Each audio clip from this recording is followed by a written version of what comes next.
గరుడ ప్రార్థన.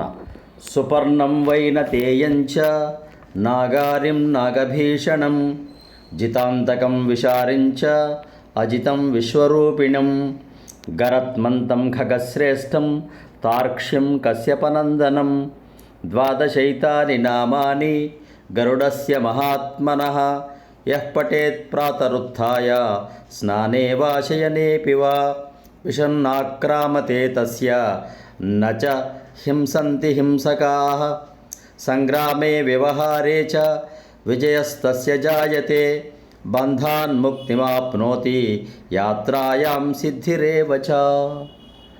ఇది ఈ స్తోత్రం సమస్త విషాన్ని రోగాలను హరించి సర్వత్రా విజయాన్ని కలుగచేస్తుంది. ఆ విష్ణు వాహనమైన గరత్మంతుడు. శుభం భూయాత్. ఆచార్య శ్రీ సూక్తి ఛానల్.